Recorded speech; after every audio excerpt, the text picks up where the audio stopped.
Welcome to the Audit, Risk and Governance Committee meeting to be held on 13 February 2023. I declare the meeting open at 5:30 p.m. and welcome councillors, committee members and staff. I would like to acknowledge that the meeting is being held on the traditional land of the Noongar people and pay my respects to their elders past, present and emerging. I would like to advise that this meeting is being recorded, is audio recorded in accordance with council policy. No other visual or audio recording of this meeting by any other means is allowed. Item 1 is attendance and apologies. We have 2 apologies, one from Councillor Shay Mack and one from external member Ms Kelly Berry.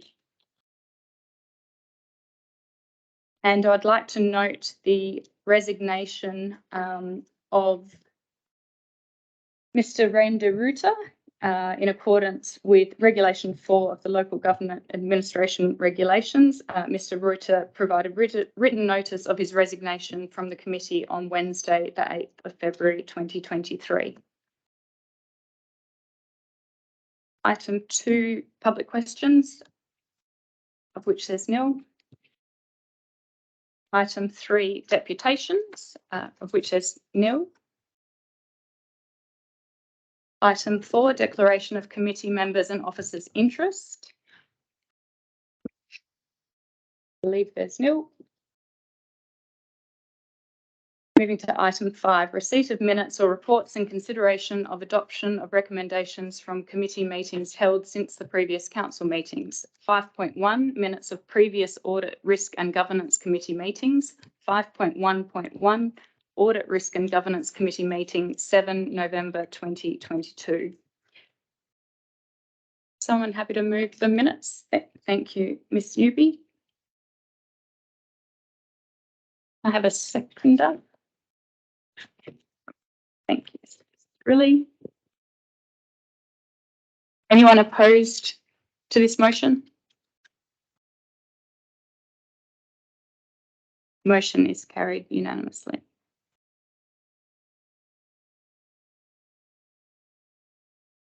Item 6, reports for consideration. 6.1, 2022 compliance audit return. Are there any questions that anyone has in relation to this item? I'll pass to Mr. Cirilli. Sure, thank you. I note the question, there's no page numbers unfortunately, but it's under the finance. No, sorry, I'm wrong. It is under official conduct, item 1, section 5.120. Has the local government designated an employee to be its complaints officer? The response is no, and that the CEO is the complaints officer.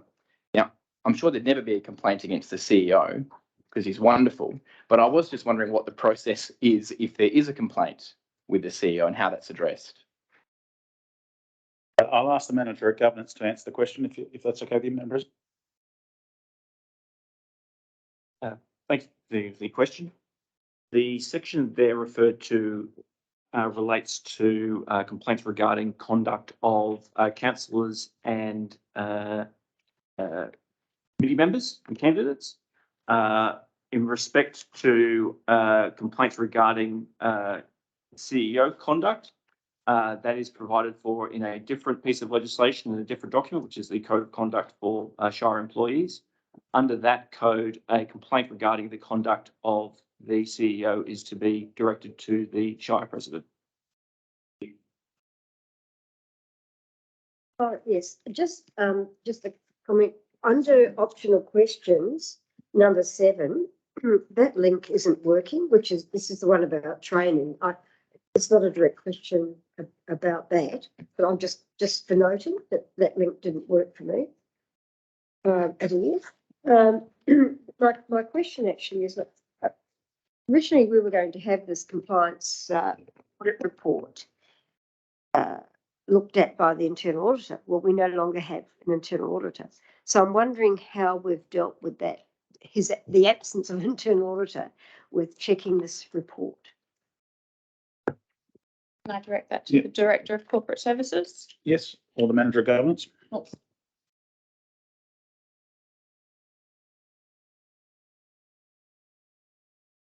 So I thank the member for question. I directed to pages 5 and 6 of the officer's report, which states that the assurances here are provided that the responses to the compliance audit report are compiled by the Shire's governance function, who conducts the following assurance checks on the answers provided by responsible functional areas.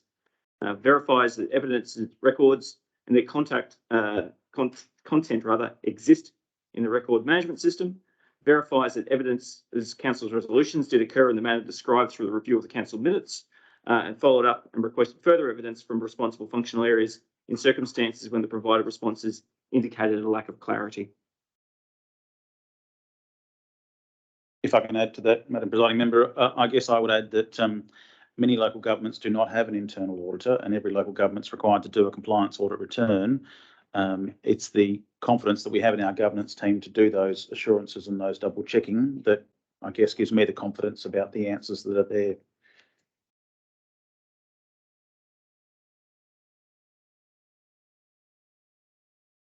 Do you have a follow-up question, Ms. Newby? No, I don't. I think we might probably have to have a look at our procedures at work that we've got sort of listed under internal audit to do, because if we're not going to have it covered by the internal audit, then perhaps we should take it out of there and note to our external auditor that that's what we're doing. Or indeed we could include it in the scope of work for next year's internal auditor to actually do that as well. Yes.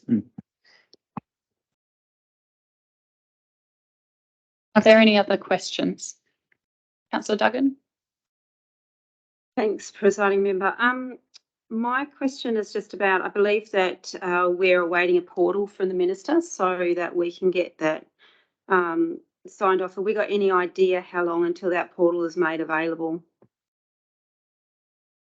The portal has been made available in the last few days, I understand. So that has now been available to upload when that's the case. Thank you. And a following question, if I may. So does that mean that we should be able to get that completed within, say, a week, a month? What's the intention with that? I'll ask the Manager of Governance to answer that question. So generally, the compliance audit return is completed in the department's portal, or email to them, or whatever manner it is, on the day that follows the ordinary council meeting.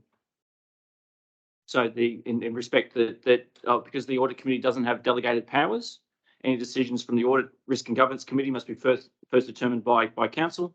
If council was to resolve in the affirmative, if the committee was to recommend that council adopts the compliance audit returns, that would be considered by the council at the 20th of February ordinary council meeting.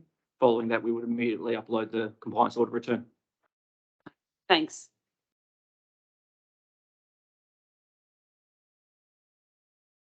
Any further questions?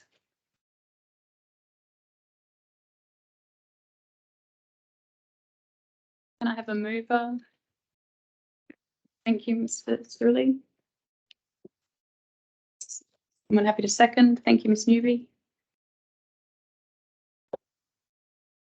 Anyone opposed?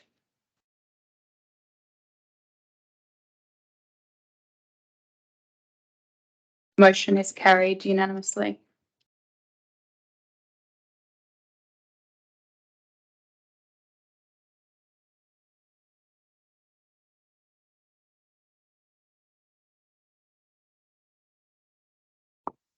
Item 6.2, update of progress implementing the Abernethy Road Inquiry recommendations.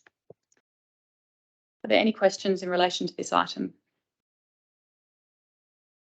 Ms. Newby? On page 11, there's reference made to a sufficient budget, and the reading of it to me is sort of saying, well, we should have a sufficient budget to avoid cost overruns. In other words, we're type of anticipating overruns. It's not unusual in contracts to have a contingency provision, but I'm wondering how much of a contingency is in mind. Often it's a percentage, but sometimes it's not. It's a lump sum. I'm just wondering if we should be clarify. Well, I'm requesting clarification on exactly what that means. Could I just get you to restate the page number you referred to? It's on page 11. It's under contract management, about nearly 2/3 of the way down. It says, following the committee's recommendation, a new contract management policy was adopted by the council in May 2022. The new contract management policy has provided a clear framework, etc., with an emphasis on ensuring that projects have sufficient budget to avoid cost overrun. Mr. CEO? I'll ask the Manager of Governance to respond, Madam President, and the Director of Corporate Services might like to add something as well. On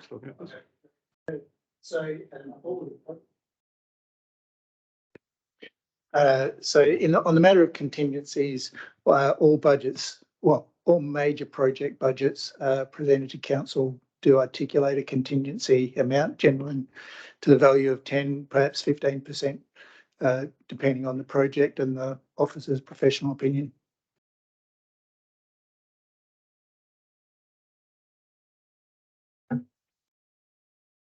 Are there any further questions?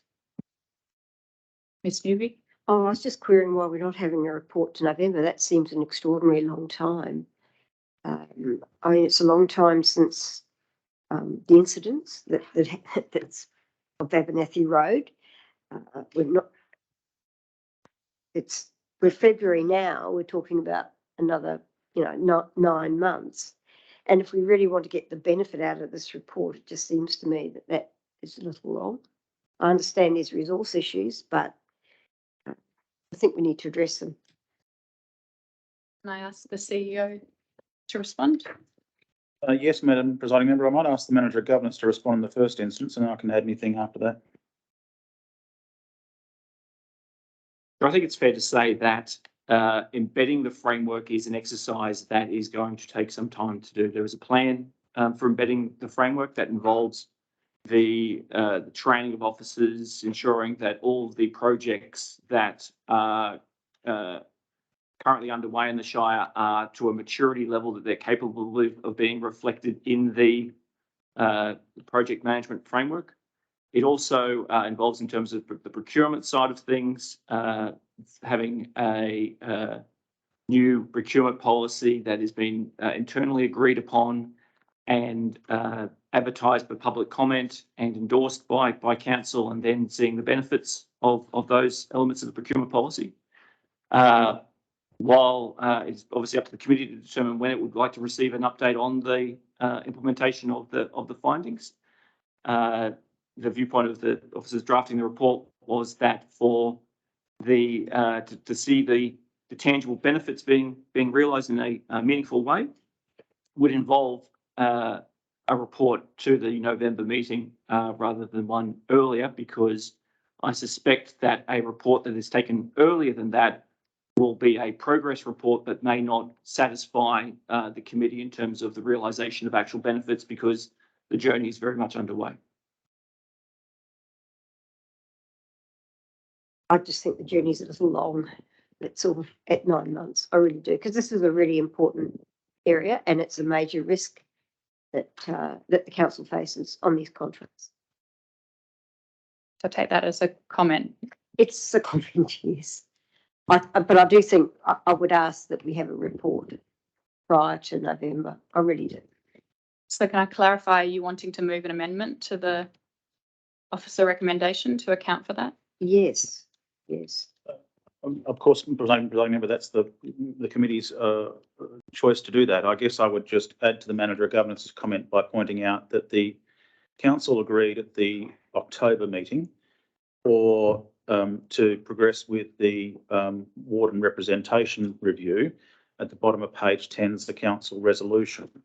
And one of the actions that was identified then as agreeing to be deferred was actually the implementation of the findings in the Abernethy Road inquiry to actually free up staff to progress with the warden representation review, as at the bottom of page 10. So whilst I agree that that's taking some time, I guess that was an unexpected action that took place as a result of the correspondence received from the Minister that everyone received. It's worth just keeping that in mind if we can with the committee, that put a whole extra lot of work on the governance team which may have impacted upon that, and that's what the council resolved there. Ms Newby, do you still intend to move an amendment?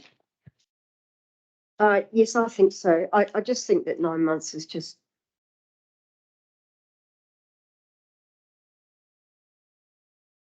Chair, I have a question for the CEO, please.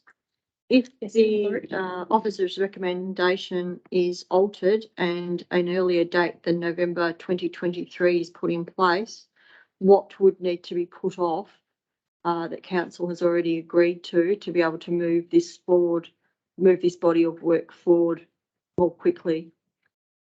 Can I ask the CEO to respond? Thanks, Madam Presiding Member. Thanks for the question. I guess I wouldn't know off the top of my head the answer to that question. That would be something that we could include in the council report. It may be reasonable to actually provide some earlier response.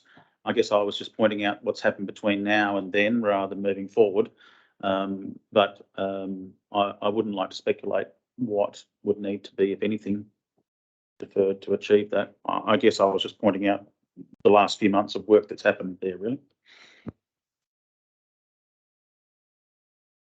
Ms Newby, could you please read out your proposed amendments? Well, basically, I'm taking option 1 and just changing November to, I would say, August. It's still a period of 7 months, which is quite long. Can I just ask a point of clarity? When's the next Audit, Risk and Governance Committee meeting? May, Or the one after that? August. Yeah, there's May, August, February, May, August, November. So just to clarify, Ms Newby, you'd like to move option 1 with the amendment to point 2, changing the date November 2023 to August 2023. Can I have a seconder for the motion? Councillor Coles. Anyone opposed to? Oh, Can I have a question, if I may? If my understanding is that this committee makes the recommendation to council, council can still decide to not follow the recommendation of the committee. Is that correct? That's correct, yes. Yeah, okay, no, that's fine. is there anyone opposed to the motion before us?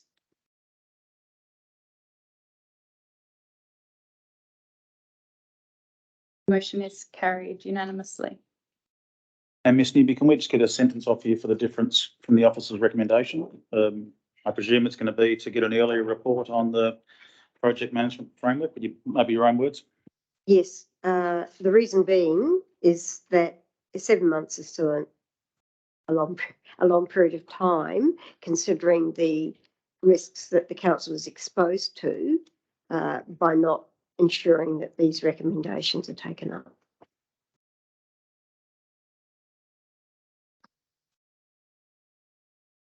Are you happy with that wording that's on the screen there? Long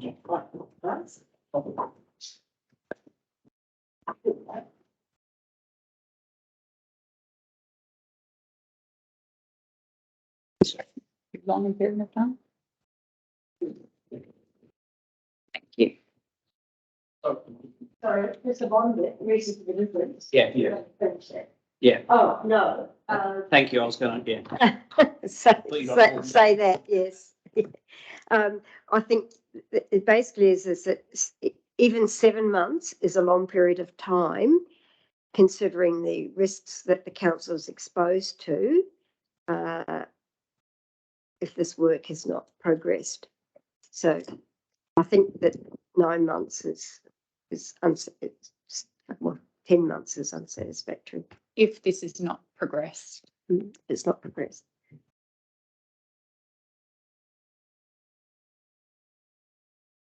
Thank you. Item 6.3, Strategic Risk Register Quarterly Review Report, February 2023. Are there any questions in relation to this item? I know that's surprising, but no. And I have read them all. No, I think we're getting there. I really do. Take this a while. I'm pleased you say we're getting there. I think we are. No, it's good. No questions in relation to the strategic risk register. Can I have someone happy to move the officer's recommendation? Ms. Newby? Someone happy to second? Mr. Thurley, thank you. Anyone opposed? Motion is carried unanimously.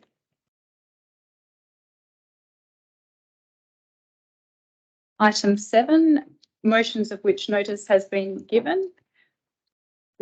There's nil. Item 8, urgent business, which there's nil. And that concluding the business here today. Item 9, closure. I declare this meeting closed at 5:51 p.m.